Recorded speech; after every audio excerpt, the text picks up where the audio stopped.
Hi, welcome back to Storehouses of Heaven Bible Study. I apologize for not having a video up earlier today. I had the worst migraine and it's been a crazy, wild week. So I apologize, but migraine is better. Thank the Lord for that. Sometimes my migraines get really intense, and any kind of ring light or anything like that, oh boy. So I apologize, and I appreciate you bearing with me. So we had left off in Genesis 2 verse 10. It says, a river flowed out of Eden to water the garden, and there it divided and became 4 rivers. The name of the first is the Pishon. It is the one that flowed around the whole land of Havilah, where there is gold. And the gold of that land is good. Bdellium and onyx stone are there. I'm not sure how I'm pronouncing these properly, but I hope I am. The name of the second river is the Gihon. It is the one that flowed around the whole land of Cush. And the name of the third river is the Tigris, which flows east of Assyria. And the fourth river is the Euphrates. So I again will try to have linked the video of Joel Kramer talking about him finding Eden. Some people say that Eden is just not something to be known. The rivers, everything changed after the flood, but you have to also keep in mind who is speaking right now and when. It is God telling Moses after the flood where the Garden of Eden was. There's no Garden of Eden anymore. The flood did wipe it out, but this is where it was located. I apologize for the bouncing video. My kitty cat just messed with the video recording, so I appreciate your patience. He definitely is a bit wild, and he loves to be here with Bible study, which I love.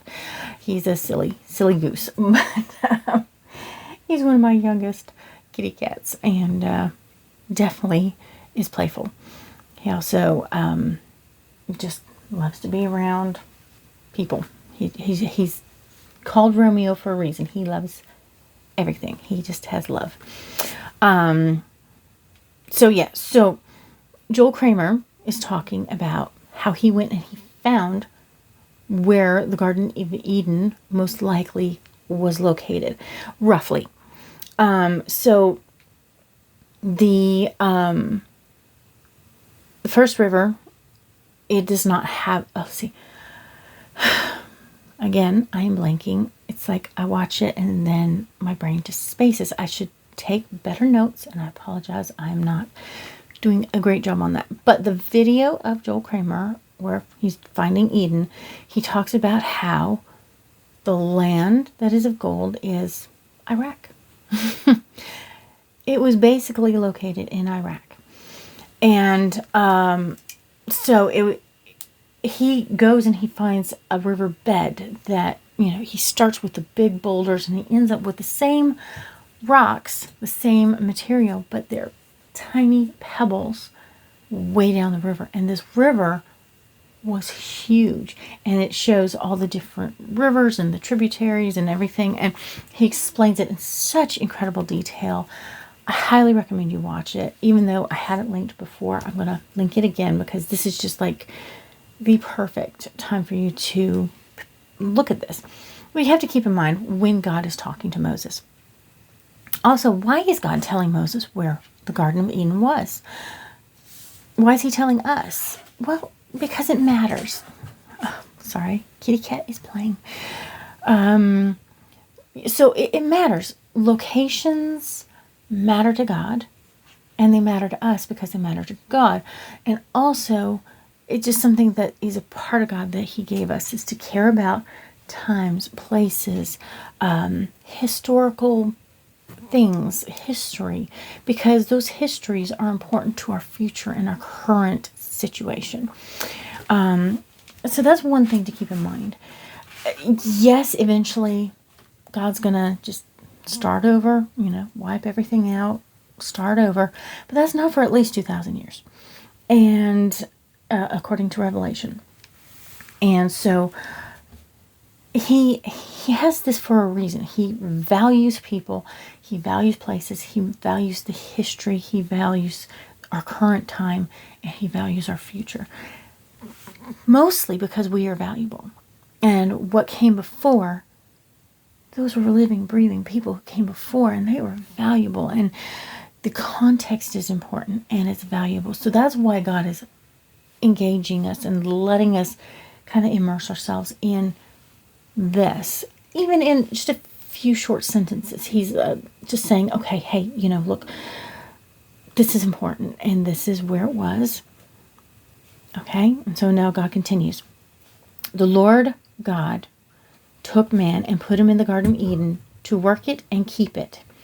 So even back in the beginning, man had to work. I mean, I shouldn't say what had. He was honored to work. He was created to work and to tend and to keep a garden. People were not created to be lazy and to lay around on a couch all day. God created us with a drive to be accomplished, to accomplish things, to have purpose, and to help others accomplish that as well. And the Lord commanded the man, saying, you may surely eat of every tree of the garden, but of the tree of the knowledge of good and evil you shall not eat, for in that day you eat of it, you shall surely die. Now, Adam did not just die that moment, but his death started. So he was living eternally at this point. So at this point, death was not involved. Death had not entered the world. And also keep in mind, there's one other tree in the garden that is the knowledge of life. And so they didn't eat of that. They ate of the knowledge of the tree of the fruit of good and evil, knowledge of good and evil. And just knowing good and evil doesn't make you God. It makes you kind of like God, like Satan, twisted. But just because you think, just because it has that name, yes, it did. It changed Adam and Eve's DNA. It changed it, and all of a sudden, the death and decay started happening in their bodies and in the entire world around them. So keep that in mind, that death was not like, boom, they're struck dead. No, death entered the world in that moment when they disobeyed God. The first original sin was disobedience. It was disobeying God. It was not saying, oh, I'm going to eat this fruit. I'm going to eat it. No, it was saying, I want to be like God. He said not to do it, but I'm going to do it anyway. We do this so often. Disobedience to God is really one of the main foundational sins that we just, because whenever we are in sin, we are in disobedience to God and to God's plan for this world, because God created our world perfectly. And when we are in sin, we are stepping outside of God's perfect plan for us, for the world. And when man sinned, death entered the world. In the fossil records, you will find animals eating animals. You will find arthritis and inflammation, and you will find cancer and decay of the animals' bodies.